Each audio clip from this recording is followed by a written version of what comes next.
ശരീരത്തിൽ രോഗം വന്നാൽ നമ്മളൊക്കെ ആശുപത്രികളിൽ പോകും.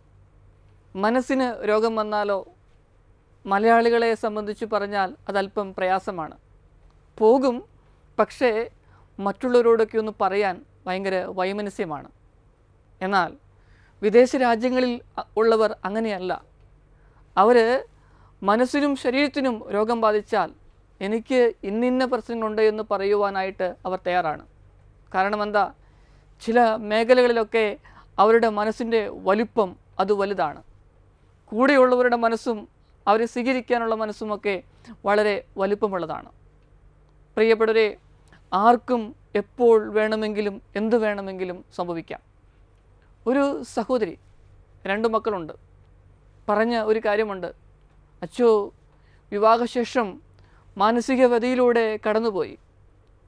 ജീവിത പങ്കാളിക്ക് അത് ഉൾക്കൊള്ളുവാനായിട്ട് സാധിച്ചില്ല. ഭർത്താവിൻ്റെ സഹോദരങ്ങളും അമ്മായിമ്മയും ഒക്കെ എന്നെ പലപ്പോഴും മാനസിക രോഗിയെന്ന് ഉള്ള പദപ്രയോഗം മൂലം, അല്ലെങ്കിൽ അതിനേക്കാൾ വേദനിപ്പിക്കുന്ന പദപ്രയോഗങ്ങളിലൂടെ എന്നെ എപ്പോഴും വേദനിപ്പിക്കുമായിരുന്നു. ചിലപ്പോൾ ഞാൻ തളർന്നു വീഴുന്ന അവസ്ഥയുണ്ട്. ആ അവസരങ്ങളിൽ എന്നെ ആയിരിക്കുന്ന അവസ്ഥയിൽ അംഗീകരിക്കുവാനായിട്ട് അവർക്കാർക്കും സാധിച്ചിട്ടില്ല. എൻ്റെ സഹോദരൻ വന്ന് എന്നെ ആശുപത്രിയിൽ കൊണ്ടുപോയിരുന്നു, മരുന്നുകളൊക്കെ മേടിച്ചു തരുമായിരുന്നു. പതുക്കെ പതുക്കെ ഞാൻ ഉണർന്നു വരും. പക്ഷേ എപ്പോഴും എൻ്റെ മനസ്സിലുള്ള ഒരു ചിന്ത, എന്തിനാ ഇങ്ങനെ ജീവിക്കുന്നത്? അങ്ങനെയുള്ള ചിന്തകളും ചോദ്യങ്ങളൊക്കെ ഉണ്ടാകുമ്പോൾ മനസ്സ് മന്ത്രിക്കും. എൻ്റെ കുഞ്ഞു മക്കൾക്ക് വേണ്ടിയിട്ട് ജീവിക്കണം. അവർ മാത്രമാണ് എൻ്റെ അഭയം, അവരുടെ നിഷ്കളങ്കത. അച്ചോ, പലപ്പോഴും ആത്മഹത്യയെക്കുറിച്ച് പോലും ചിന്തിച്ചിട്ടുണ്ട്.